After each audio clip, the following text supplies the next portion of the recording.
अस्सलाम वालेकुम, welcome to smart work zone. आज हम मैथ 401 की फ़ाइनल टर्म की प्रिपरेशन करेंगे। हमारे पास जितने भी क्वेश्चंस होंगे हम सबको सॉल्व करके देखेंगे, हर एक का कॉन्सेप्ट देखेंगे और उससे जितने भी रिलेटेड क्वेश्चंस या क्विज़ होंगे हम उन्हें भी देखेंगे कि और कौन कौन से आ सकते हैं। तो आपने वीडियो को बिल्कुल भी स्किप नहीं करना। अगर आपने कोई भी पॉइंट या कोई भी जो कॉन्सेप्ट है मिस कर दिया तो हो सकता है उससे रिलेटेड आपको क्वेश्चन आ जाए। तो आपने कॉन्सेप्ट अच्छे से कर लेने हैं ताकि उससे रिलेटेड कोई भी क्वेश्चन हो तो आप उसे इजीली सॉल्व कर सकें। तो चलिए स्टार्ट करते हैं। हमारे पास सबसे पहला क्वेश्चन है the conversion of Cauchy Euler equation. ये उसने आपको एक इक्वेशन दे दी है। कहता है अगर इसमें हम pi is equal to e power t put करें तो हमारे पास क्या आंसर आएगा। तो मैं आपको बताती हूँ कि हमने इसे सॉल्व किस तरह करना है और अपने ऑप्शन में से करेक्ट ऑप्शन कैसे सिलेक्ट करना है। तो हमारे पास जो इक्वेशन दी हुई है इसमें आपने ऐसे करना है कि जो आपके पास वैल्यू होती है ना, ये y के अलावा, यानी कि ये हमारे पास नीचे वाली जो है ये इंडिपेंडेंट वैल्यू होती है और ये ऊपर जो वैल्यू होती है ये डिपेंडेंट वैल्यू होती है। तो डिपेंडेंट के अलावा बाकी आपने कांस्टेंट और डिपेंडेंट के अलावा जो होगा उसे आपने डेल्टा से शो करना है। तो ये आपका x d over d x जो है इसे आप डेल्टा से शो करेंगे। और यहाँ पे आपका क्योंकि x square D square over d x square है तो इसे आप डेल्टा इंटू डेल्टा माइनस से शो करेंगे। ठीक है, ये दो चीज़ें आपने याद रखनी है, इससे आपको बहुत इजीली समझ में आ जाएगा मैं आपको क्या बताने जा रही हूँ कि आपने x d over d x को डेल्टा कर देना है और x square d over d x square को delta into delta minus one कर देना है। तो चलिए मैं आपको बताती हूँ। ये हमारे पास इक्वेशन लिखी हुई है। सबसे पहले हमने 4 जो है वो एज इट इज़ लिख दी है। इसकी मैंने आपको बताई है, इसकी जगह पे आपने जो है delta into delta minus one put कर दिया। एक चीज़ इसमें जो है वो मैं आपको बता दूं कि इन सब में जो है y लिखा हुआ है। यहाँ भी y है, इसके साथ भी y है और यहाँ पे भी y है। तो हमने तीनों में से y को कॉमन लेके यहाँ पे बाहर लिख लिया है। ठीक है, तो अंदर हमने y के अलावा बाकी सारी वैल्यूज़ लिख ली हुई हैं। तो हमने जो 4 है उसे एज इट इज़ लिख दिया है। इसकी जगह पे हमने वैल्यू पुट कर दी है जो delta into delta minus one था।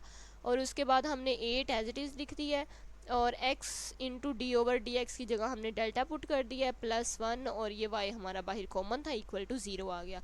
अब अगर हम इसे मल्टीप्लाई करें तो ये हमारे पास 4 डेल्टा इंटू डेल्टा हो जाएगा 4 डेल्टा स्क्वायर और आगे माइनस का साइन, फिर 4 डेल्टा को 1 से करेंगे तो ये हो जाएगा 4 डेल्टा और आगे प्लस 8 डेल्टा।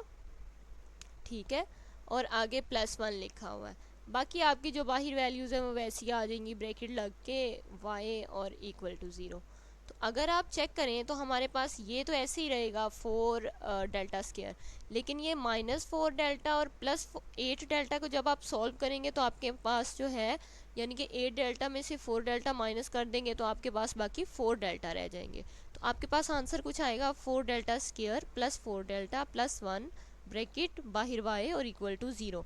और आप देखें कि इस तरह का आंसर आपके पास यहाँ लिखा हुआ है। अगर आप चेक करना चाहें तो पेज 260 पे आपकी ये इक्वेशन और इस तरह सोल्यूशन लिखा हुआ है। इतनी डिटेल में तो शायद नहीं लिखा हुआ, लेकिन ये सोल्यूशन उन्होंने लिखा हुआ है, आप वहाँ से कंफर्म भी कर सकते हैं।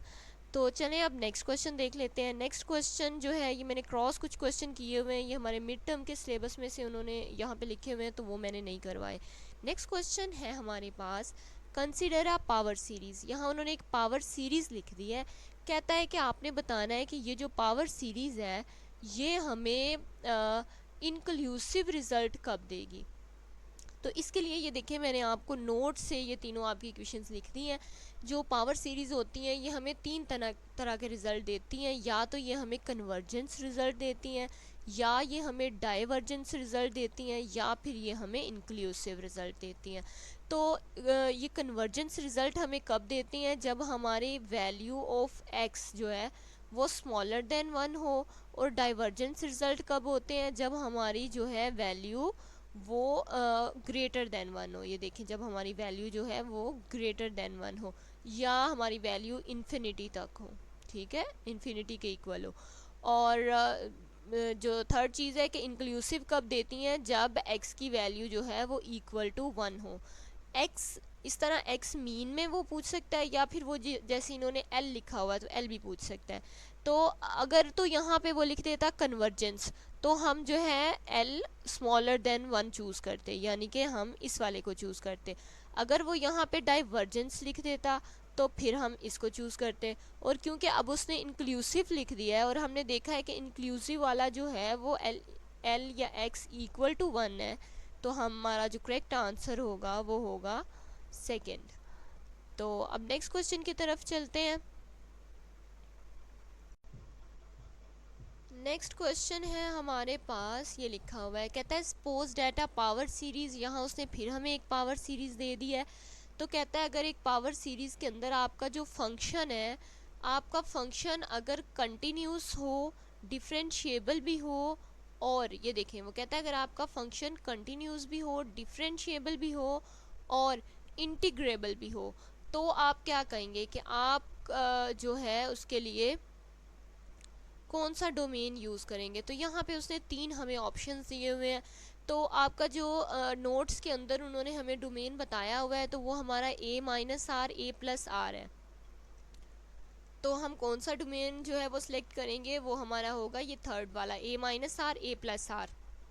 अगर आप चेक करें तो उन्होंने ऊपर आपको a+r a-r भी दिया हुआ है, लेकिन वो हमारा करेक्ट ऑप्शन नहीं है, क्योंकि हमने पहले a-r और फिर a+r लिखना है। नेक्स्ट क्वेश्चन है हमारा, कहता है कि सॉल्यूशन ऑफ डिफरेंशियल इक्वेशन, आपको एक डिफरेंशियल इक्वेशन दे दी है, कहता है आप उसका सॉल्यूशन कैसे निकालेंगे। तो डिफरेंशियल इक्वेशन के लिए हमारे पास जो है एक इक्वेशन दी होती है, तो ये उन्होंने पूरी एज इट इज़ नीचे इक्वेशन ही दी हुई है, इसे हम लिख लेंगे। तो इसके अंदर मैं आपको कुछ चीज़ें बता देती हूँ। यह है कि जो आपकी डिफरेंशियल इक्वेशन होती है, इसमें हम पहले c1 और दूसरे में c2x को यूज़ करते हैं, ठीक है। यानी कि स्टार्ट में हमारे पास कॉस की वैल्यू होगी और c2 में हमारे पास साइन की वैल्यू होगी। और हमने ये देखे c1 और c2 क्यों लिए हैं, क्योंकि हमारे पास यहाँ पे जो थी डबल प्राइम है, डबल प्राइम है, तो हमें दो वैल्यूज़, दो कांस्टेंट और दो वैल्यूज़ लेनी पड़ेंगी। तो पहले कांस्टेंट के लिए हम कॉस की लेते हैं और दूसरे कांस्टेंट के लिए हम साइन की वैल्यू लेते हैं। अगर उसने आपको सिर्फ एक ही प्राइम की वैल्यू दी होती तो हम सिर्फ कॉस की वैल्यू ले लेते। तो इसलिए हमारा जो करेक्ट आंसर है वो फर्स्ट वाला होगा। अब नेक्स्ट क्वेश्चन है हमारे पास, वो कहता है कि a function f is said to be convergent at a point a if it can be represented power series in x minus a which has, कहता है कि हमारा फंक्शन है, एक फंक्शन f है, उसे हम कन्वर्जेंट कब कहेंगे, जबकि उसकी जो पावर सीरीज़ है वो x माइनस ए है। तो सिंपल सी चीज़ है, इसमें कोई ज़्यादा हार्ड एंड फास्ट रूल नहीं है। आप फंक्शन को कन्वर्जेंट तब कहेंगे जब उसकी पावर सीरीज़ भी कन्वर्जेंट होंगी। तो जाहिर है f is said to be convergent at a point if it can represent by power series in which has convergent series. तो अगर आपकी सीरीज़ कन्वर्जेंट होंगी तो आप अपने फंक्शन को भी कन्वर्जेंट कह सकते हैं। तो अगर आपको लेक्चर अच्छा लग रहा है तो चैनल को सब्सक्राइब कर दें, और अगर आपको इस लेक्चर के बाद भी लगे कि आपको और चाहिए एमसीक्यूज़ तो मुझे बता दीजिएगा कमेंट में, मैं फिर वीडियो अपलोड कर दूंगी। और अगर आप सब्सक्राइब कर लेंगे तो आपको नोटिफिकेशन भी मिल जाएगा। ओके, आई होप आपको अच्छी लग रही होगी वीडियो। अगर अच्छी लग रही है तो सब्सक्राइब कर दें चैनल को। नेक्स्ट हमारे पास क्वेश्चन है, if e t is equal to zero r is not equal to zero. कहता है अगर हमारे पास ई टी ज़ीरो हो और r not equal to zero हो, तो हमारा जो इलेक्ट्रिक वाइब्रेशन है सर्किट का, उसे हम क्या कहेंगे। तो ये देखें, इसके लिए हमारे पास दो चीज़ें होती हैं। अगर हमारा ई टी ज़ीरो हो और आर भी ज़ीरो हो, देन वो फ्री अनडैम्प्ड ऑसिलेशन होती है, ठीक है। दो तरह की ऑसिलेशन होती है हमारे पास, ये दोनों में से कोई भी एमसीक्यूज आपको आ सकता है। तो अगर आपका e t is equal to zero है और आर भी इक्वल टू ज़ीरो है तो वो फ्री अनडैम्प्ड होगी। और अगर ई टी ज़ीरो है और r not equal to zero है तो ये फ्री डैम्प्ड ऑसिलेशन होगी। ये आपके नोट्स के अंदर दोनों की जो है उन्होंने दी हुई हैं, बताया हुआ है उसके बारे में। तो मैंने आपके दोनों एमसीक्यूज इसलिए यहीं पे कवर कर दिए हैं। नेक्स्ट हमारे पास क्वेश्चन है, कहता है इफ़ ई टी, ये देखेंगे उन्होंने वही क्वेश्चन लिख दिया है। कहते हैं अगर आपका ई टी भी इक्वल के ज़ीरो है और आर भी इक्वल के ज़ीरो है, तब आपकी जो इलेक्ट्रिक वाइब्रेशन है उसे आप क्या कहेंगे। तो मैंने अभी आपको ऊपर बताया, उसे फिर हम फ्री अनडैम्प्ड ऑसिलेशन कहते हैं। नेक्स्ट हमारे पास क्वेश्चन है, नेक्स्ट क्वेश्चन में वो कह रहा है देखो साई फ्रीक्वेंसी का, साई फ्रीक्वेंसी की बात कर रहा है। कहता है कि इसका जो solution x T of free damp motion is given by the number. तो आपने इसकी को साई फ्रीक्वेंसी बतानी है।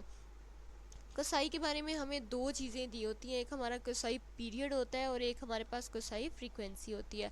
तो जो हमारा कोसाई पीरियड होता है वो time between two successive maxima होता है।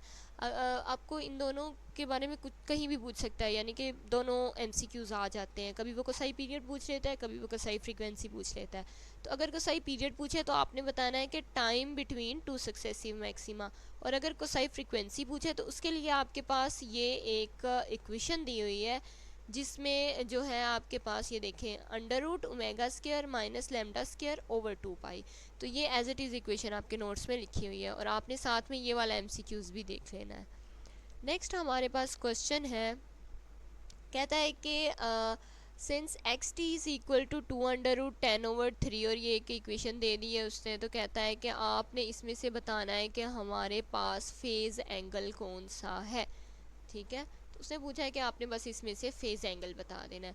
तो मैं आपको बता देती हूँ, ये जो हमारे पास इक्वेशन है ये इस फॉर्म में लिखी हुई है कि हमारे पास जो है एक्स ब्रैकेट में आगे टी और फिर इक्वल ए की वैल्यू, ठीक है, उसके बाद आपके पास आता है साइन, साइन के बाद आपके पास ब्रैकेट आती है और ब्रैकेट में ओमेगा टी और प्लस, और फिर आपके पास फेज़ एंगल आता है और फिर ये आपके पास इक्वेशन लिखी हुई है। ठीक है, तो अगर आप यहाँ पे चेक करें तो ए की वैल्यू, ये जो पहला ए है इसकी वैल्यू उसने ये लिख दी है, उसके बाद ओमेगा की वैल्यू उसने जो है 3 लिख दी है, और आपका जो फेज़ एंगल है उसकी वैल्यू उसने 4.391 लिखी है। तो इसमें से अगर वो आपको कोई भी चीज़ पूछ रहे हैं, अगर वो आपको ए की वैल्यू पूछ रहे हैं तो आपने ये वाली वैल्यू सेलेक्ट कर लेनी है, अगर वो ओमेगा की वैल्यू पूछ रहे हैं तो ये टी के साथ जो 3 लिखा हुआ है ये आपकी ओमेगा की वैल्यू है, और अगर वो फेज़ एंगल पूछ लेता है जो कि उसने अब पूछा हुआ है तो ये आपका 4.391 है। तो आप यहाँ देखें, यहाँ पे हमारे पास 4.391 वाला जो आंसर है वो करेक्ट आंसर है। नेक्स्ट क्वेश्चन हम देख लेते हैं। नेक्स्ट क्वेश्चन में हमारे पास है the standard unit for measurement of inductance is.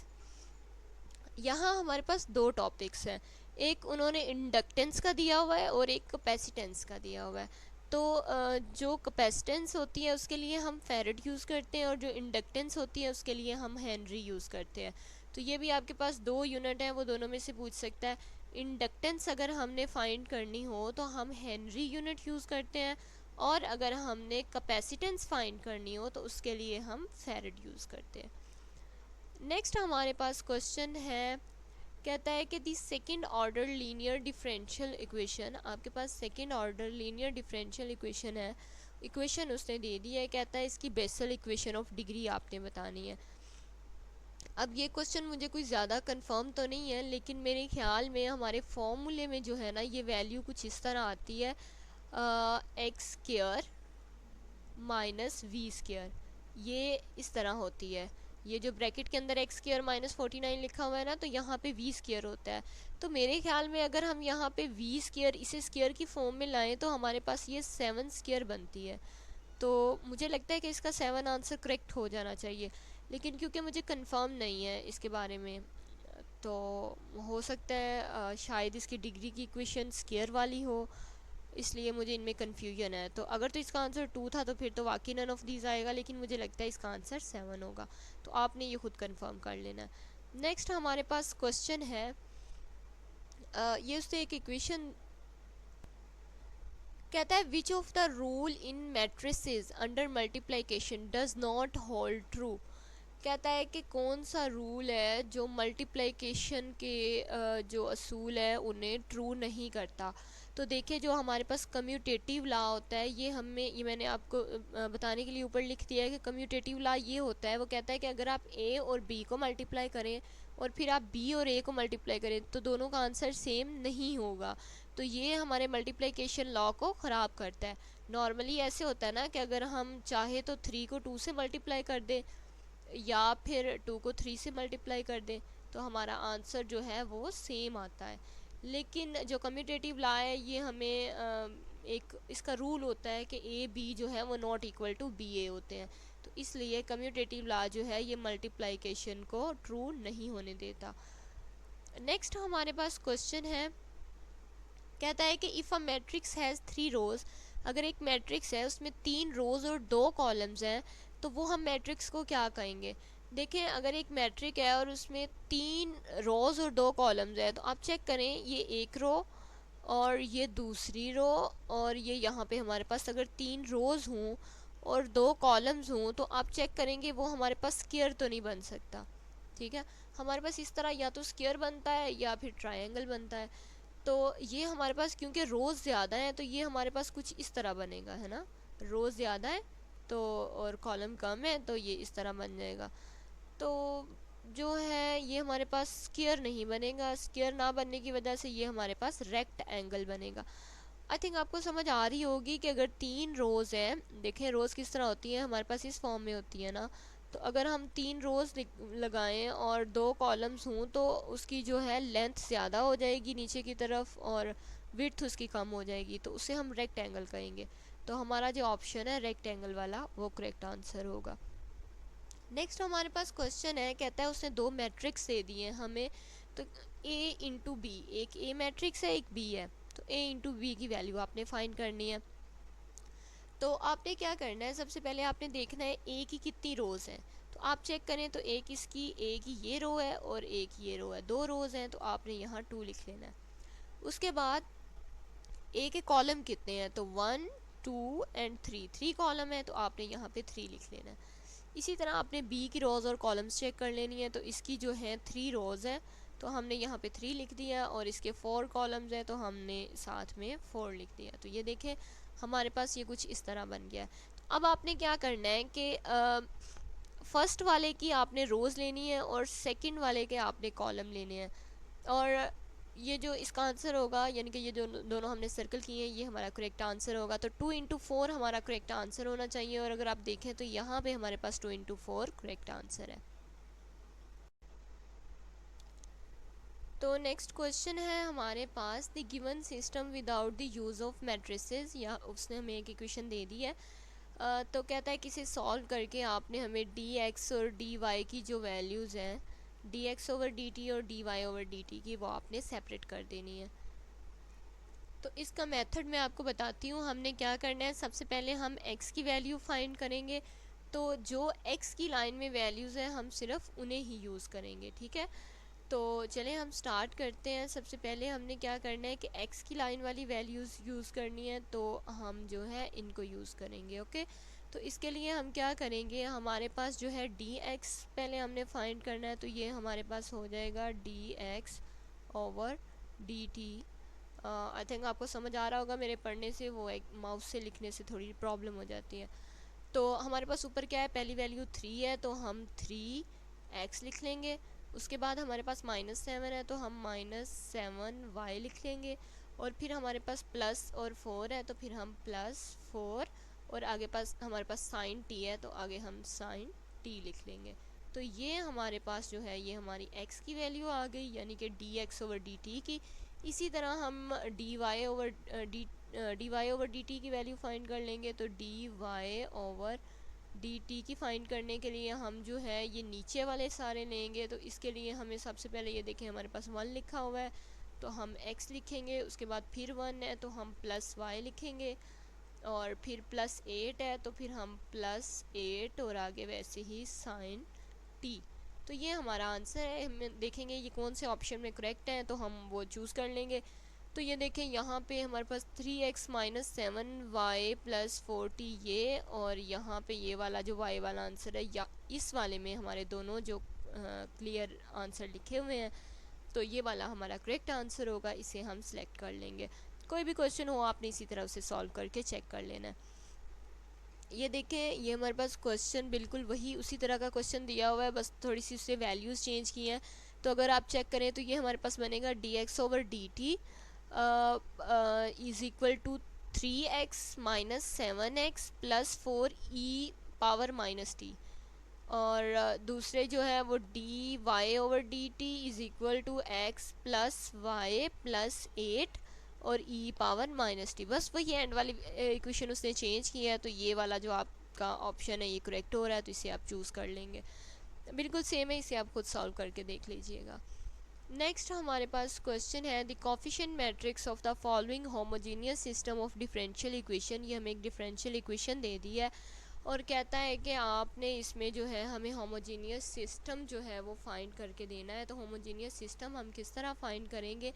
अगर आप देखें तो यहाँ पे हमारे पास जो वैल्यूज़ लिखी हुई हैं, एक एक्स की एक वाई की, यहाँ पे भी एक एक्स की और एक वाई की।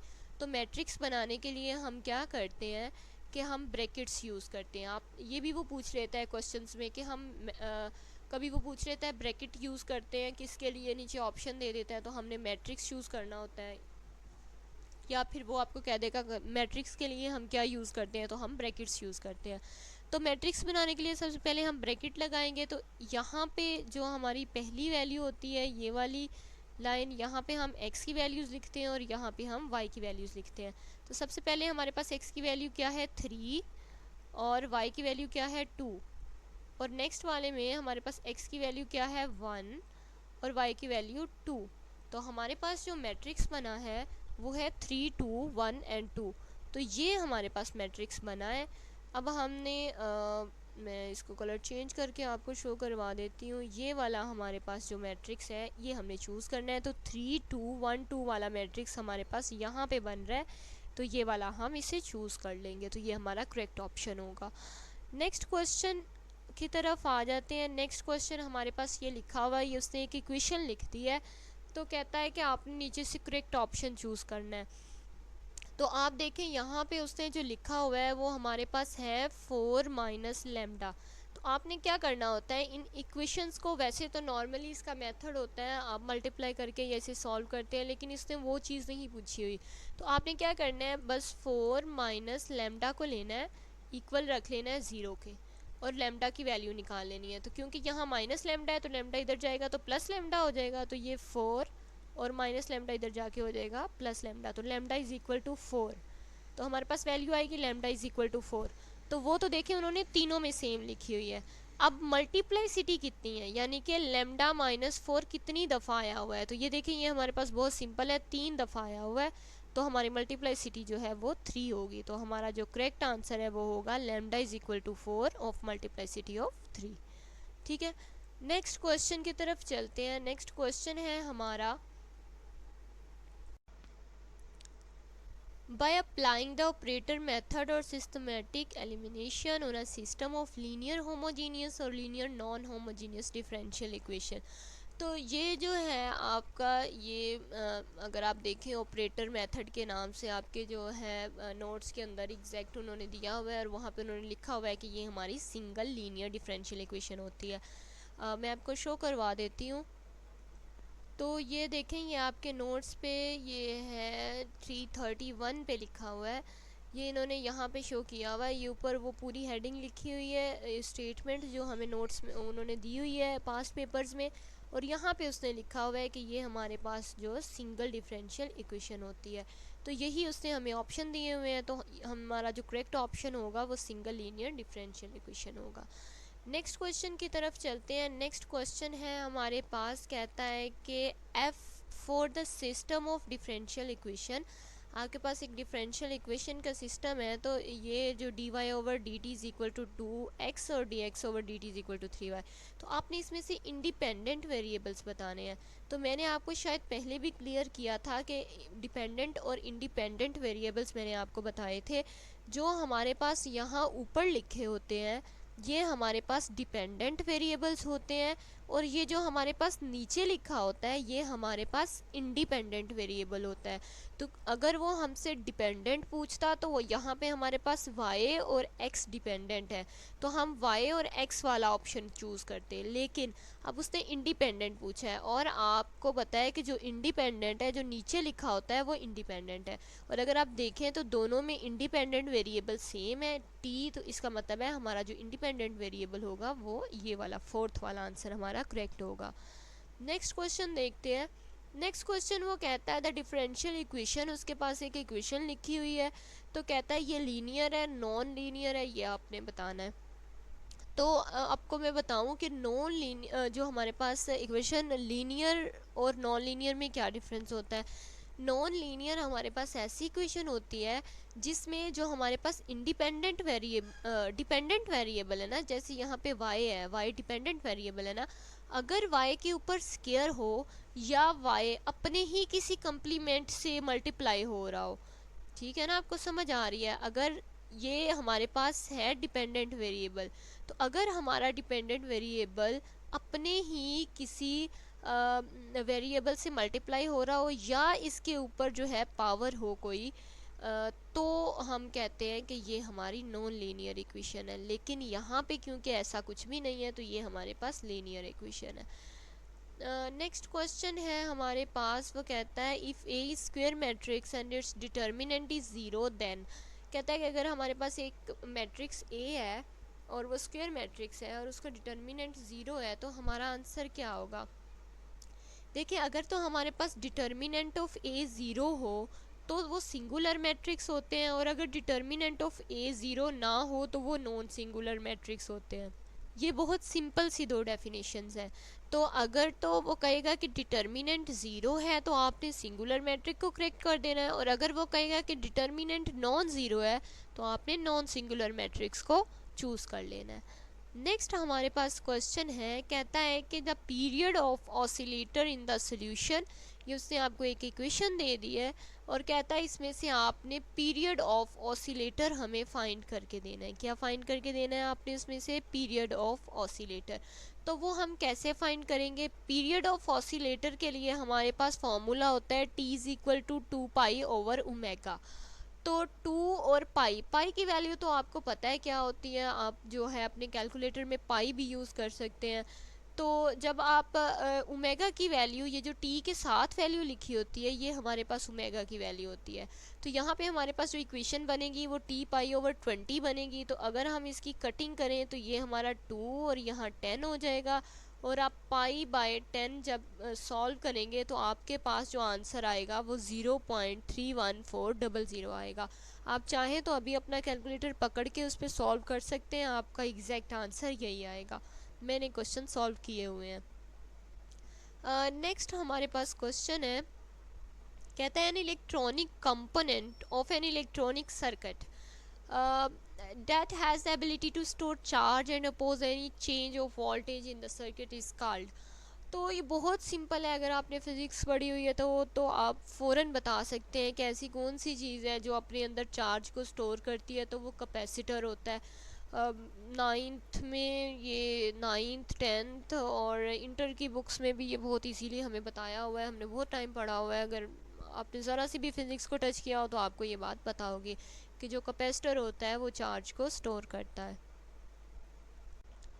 तो नेक्स्ट हमारे पास क्वेश्चन है, कहता है कि इफ़ डिटर्मिनेंट इज़ दिस, अगर आपके पास ये डिटर्मिनेंट दिया हो तो आपने इसे सॉल्व करना है। कैसे सॉल्व करेंगे, तो इसे सॉल्व करने के लिए हमारे पास जो फॉर्मूला है वो हमारे पास फॉर्मूला कुछ इस फॉर्म में होता है।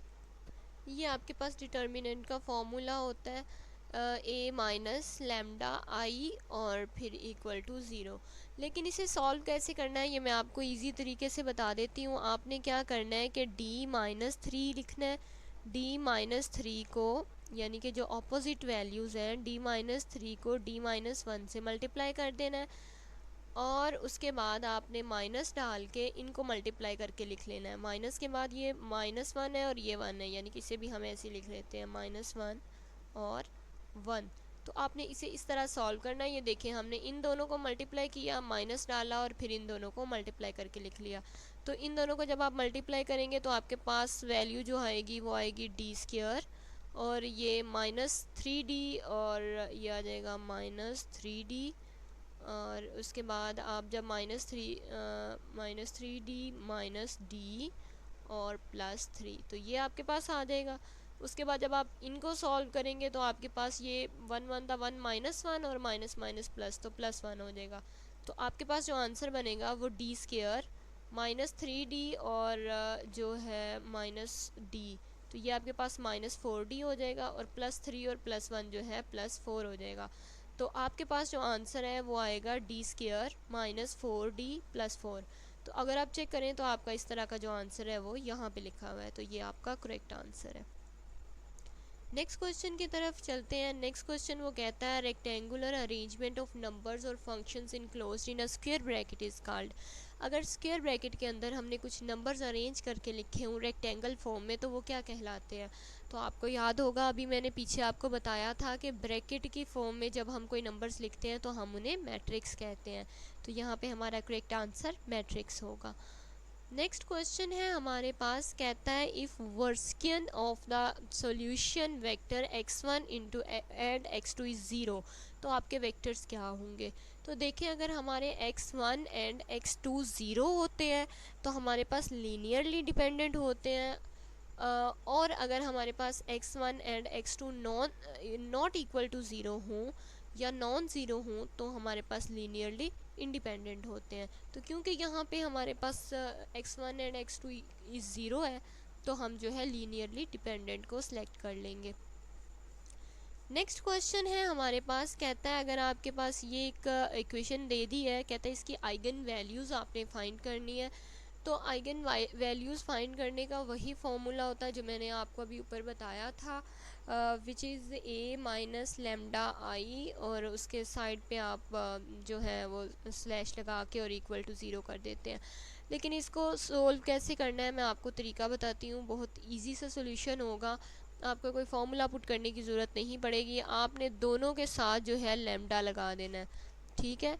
फर्स्ट वैल्यू और लास्ट वैल्यू के साथ लेमडा लगा देना है, तो ये 1 माइनस लेमडा 2 माइनस लेमडा हो जाएगा। तो इन्हें आपने मल्टीप्लाई कर देना है 1 माइनस लेमडा, और इसको मल्टीप्लाई कर देना है 2 माइनस लेमडा से।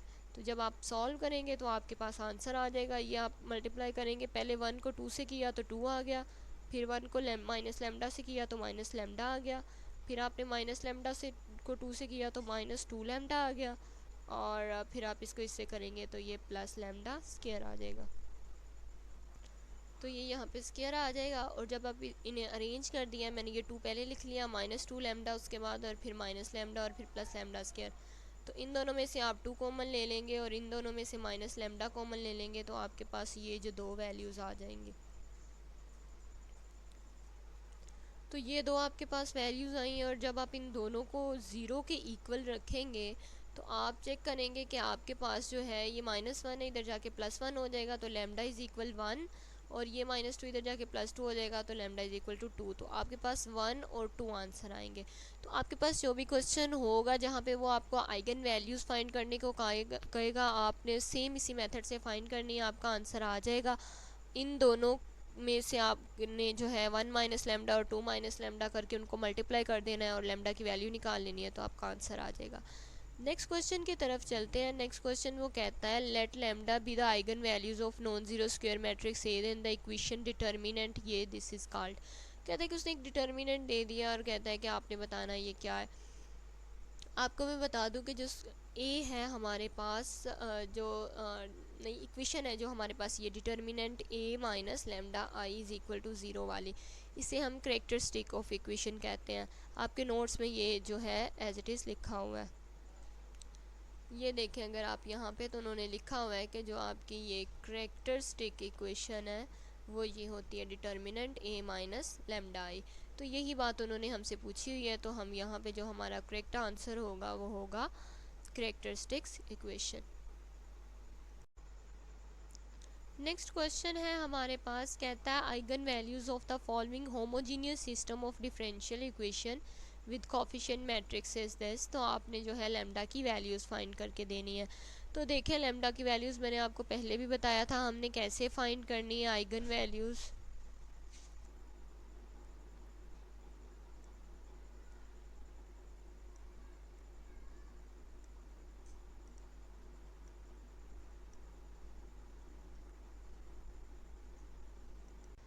नेक्स्ट क्वेश्चन है हमारे पास, ये एक इक्वेशन लिखी हुई है, तो कहता है ये क्या है, ये आपने बताना है पार्शियल डिफरेंशियल इक्वेशन है, ऑर्डिनरी है, पॉलिनोमियल है, कौन सी है। तो जो हमारे पास ऑर्डिनरी इक्वेशन होती है वो एक ऐसी इक्वेशन होती है जिसमें ये देखें y इंडिपेंडेंट है ना, y डिपेंडेंट है ना। तो ये देखें यहाँ पे y x पे डिपेंड कर रहा है और यहाँ पे x y पे डिपेंड कर रहा है। तो अगर आप चेक करें तो यहाँ पे ये इधर इस साइड पे अगर हम लेफ़्ट साइड पे चेक करें तो जो y है ये ऊपर है, यानी कि y x पे डिपेंड कर रहा है, और दूसरी साइड पे x ऊपर है यानी कि x y पे डिपेंड कर रहा है। जिस इक्वेशन में दोनों एक दूसरे पे डिपेंड कर रहे हो वो इक्वेशन जो हमारे पास वो ऑर्डिनरी डिफरेंशियल इक्वेशन होती है। तो क्योंकि इस इक्वेशन में ये हमें शो हो रहा है तो ये हमारे पास ऑर्डिनरी डिफरेंशियल इक्वेशन होगी। नेक्स्ट क्वेश्चन जो है ये हमारे मिड के हैं, इन्हें हम स्किप कर देंगे। और उसके बाद हमारे पास क्वेश्चन है, if the auxiliary equation has roots, अगर एक इक्वेशन एक्सिलरी इक्वेशन है दो रूट्स हैं उसके, तो कहता है कि आपने उसके जर्नल सोल्यूशन बताना है। तो जर्नल सोल्यूशन हमारे पास ये होता है, ये वैसे तो आपके पास लिखा होता है नोट्स में, C1 + C2x होता है, यानी कि C1 हम सिंपल यूज़ करते हैं और C2 के साथ हम x यूज़ करते हैं। क्योंकि दो रूट्स हैं तो हम दो यूज़ करेंगे, C1 और C2 को, और ब्रैकेट के बाहर हम e⁻²x यूज़ कर लेते हैं। तो नेक्स्ट क्वेश्चन ये भी हमारे मिड्स के हैं और ये फाइनल का है, तो इसे हम देख लेते हैं। कहता है अगर आपके पास y1 की वैल्यू x है और y2 की x है, तो हमारे पास ये इक्वेशन दी हुई है और आपने नीचे से जो है आंसर हमें ढूंढ के बताना है। ये लीनियरली डिपेंडेंट है, लीनियरली इंडिपेंडेंट है। तो ये लीनियरली डिपेंडेंट कब होती है, जब आप C1 और C2 की वैल्यू को प्लस करें और आपका आंसर ज़ीरो आ जाए। तो क्या आप x और x ये y1 और y2 की वैल्यूज़ को प्लस करें तो ज़ीरो आएगा? नहीं, नहीं ज़ीरो आता, इसलिए ये लीनियरली इंडिपेंडेंट होगी। नेक्स्ट क्वेश्चन भी हमारे पास मिड्स का है, और बस हमारे जो हैं इसके मैंने सारे क्वेश्चन आपको सॉल्व करवा दिए हैं। अगर आपको फ़ाइल अच्छी लगी है तो मुझे ज़रूर बताइएगा, और अगर चाहते हैं कि मैं नेक्स्ट फ़ाइल पे एक और वीडियो बनाऊं तो ये भी मुझे बता दीजिएगा, और चैनल को सब्सक्राइब कर दीजिएगा। कमेंट में ज़रूर बताइएगा आपको कैसा लगा लेक्चर। अभी तक के लिए अल्लाह हाफिज़।